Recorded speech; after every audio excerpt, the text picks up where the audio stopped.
దేవుని సంకల్పాన్ని లెక్క చేయని వారు ఉన్నారు. అలాగే దేవుని కొరకు బ్రతుకుతున్న నోవహు గారి కుటుంబాన్ని సైతం హేళన చేసేవారు ఉన్నారు.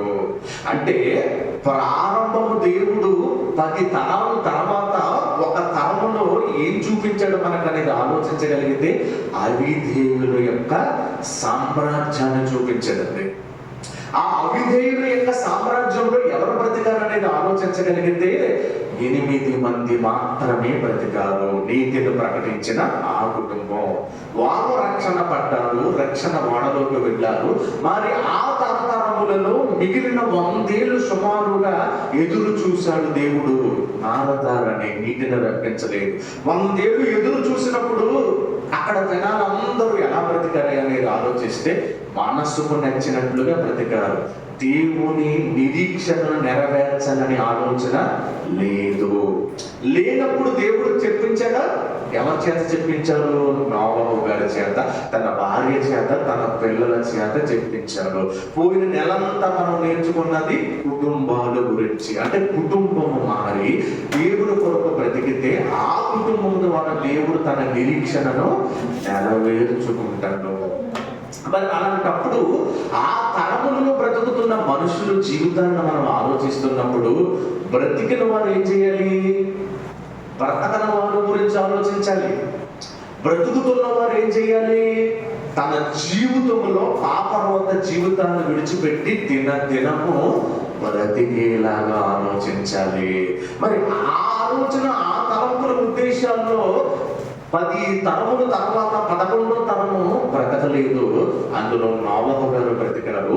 ఆయన బ్రతికేసరికి మరణం వచ్చేసరికి 10 తరాలు గడిచిపోయినవి. చూసారా? నోవహు కుటుంబం ఓడలోకి వెళ్ళేసరికి ఎన్ని తరాలు గడిచినాయి అంటే 10. ఈ యొక్క 10 తరాలు, ఆ యొక్క 10 తరాలు అక్కడికి ఎన్ని? 20 తరాలు. ఈ 20 తరాలు గడిచినాయి కదా. ఈ తరాలు గడిచిన తర్వాత మలాకి గారి వరకు ఎన్ని తరాలు గడిచినాయి? అక్కడ నుండి మలాకి గారి వరకు ఎన్ని తరాలు గడిచినాయి అనేది మనం ఆలోచించాలంటే ఆ లెక్క మనకి ఎలా తెలుస్తుందంటే మత్తయి సువార్త 1వ అధ్యాయం 1 నుండి 17 వరకు మనం ఆలోచించగలిగితే మొదట వచ్చిన ఏమని చూడండి. మత్తయి సువార్త 1వ అధ్యాయం 1వ వచనం, అబ్రహాము కుమారుడైన దావీదును, దావీదు కుమారుడైన క్రీస్తు వారి వంశావళి. తరతరములు నిరీక్షణలో వంశావళిని దేవుడు రాయించాడు. ఈ వంశావళి ఎక్కడదయ్యా అనేది ఆలోచించగలిగితే అబ్రహాముకి వంశావళి. ఆ అబ్రహాము వంశము నుండి దావీదు గారు, ఆ దావీదు వంశము నుండి 17 వచనాన్ని మనం చూడగలిగితే ఆ నోవహు తరము నుండి యేసుక్రీస్తు వారు తరము వరకు ఒక చక్కటి అద్భుతమైన లెక్కను చెబుతున్నారు ఇక్కడ. ఇట్లా అబ్రహాము మొదలుకొని దావీదు వరకు తరములన్నీ 14 తరములు. దావీదు మొదలుకొని యూదులు బబులోను కొనుక్కోబడిన కాలము వరకు 14 తరములు. బబులోనుకు కొనుక్కోబడినది మొదలుకొని క్రీస్తు వరకు 14 తరములు.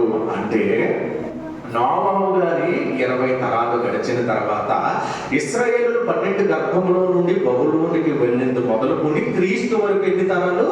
14 తరాలు. అంతకు ముందు దావీదు గారి నుండి బబులోను వరకు ఎన్ని తరాలు? 14 తరాలు. అబ్రహాము నుండి దావీదు వరకు ఎన్ని తరాలు?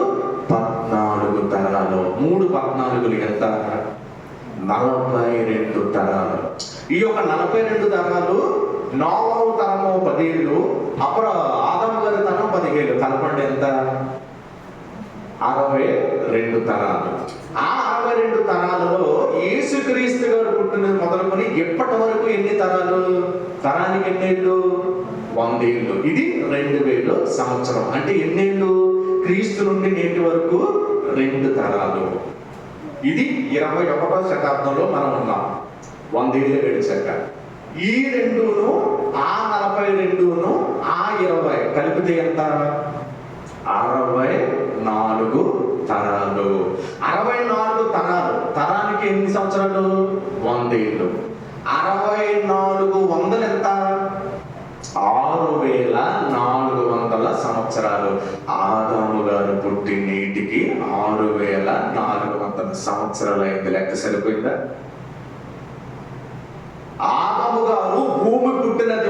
మొదలుకొని ఆకాశాన్ని భూమిని చూసి 24 గంటలు ఒక రోజు అని 365 రోజులని సంవత్సరం లెక్క పెట్టిన దినం మొదలుకొని ఎన్ని తరాలు వచ్చినాయి అనేది ఆలోచించగలిగితే నీటికి 64 తరాలు. 60 ఇంటూ 1000 వేసుకుంటే 6400 సంవత్సరాలు పుట్టాడు మొదటి మనిషి అయిన ఆదాము గారు. ఆ 6400 సంవత్సరంలో మొదట మనిషిని పుట్టినప్పుడు ఆ మనిషి తర్వాత నోవహు గారికి మనం ఆలోచించగలిగితే 10 తరాలు తీసేస్తే నోవహు గారు వచ్చేటప్పుడు దేవుడు ఏం చెప్పాడు లెమోకు ద్వారా అంటే, అరే నాయన భూమి బలత్కారముతో నిండబడింది, నీ పినతండ్రి నీ తాతలు దాటాక మనకి తండ్రి ఎవరు? లోకాసు వార్త 3:38 లోకాసు వార్త 3:38. కేయోను ఎలీషోకు పుట్టాను, ఎనోషు షేతుకు పుట్టాను, షేతు ఆదాముకు పుట్టాను, ఆదాము దేవునికి కుమారుడు. మొదటి మనిషి అయిన ఆదాము దేవునికి కుమారుడు. ఈ వంశవళులను చెప్పుకుంటూ వచ్చి ఇదిగో నాయన నీ తండ్రి ఆదాము గారు మరణించిన తర్వాత 1000 ఏళ్ళు బ్రతికారు. సుమారుగా 1000 ఏళ్ళు బ్రతికితే 10 తరాలు గడిచినవి. ఆదికాండం 5:29 భూమి దేవుడు శపించిన కాడ నుండి మాకు నెమ్మది లేదు నాయన, నువ్వు దేవుని కొరకు బ్రతకాలి అని నోవహు గారికి దేవుడు తెలియచేస్తే అప్పుడు ఆయన బ్రతకటం మొదలు పెట్టాడు. ఆ బ్రతుకులో లెమోకు గారు చనిపోతే ఏం జరుగుతుంది? ఈయన చెప్పక ముందు లెమోకు గారు చనిపోతే ఏం జరుగుతుంది?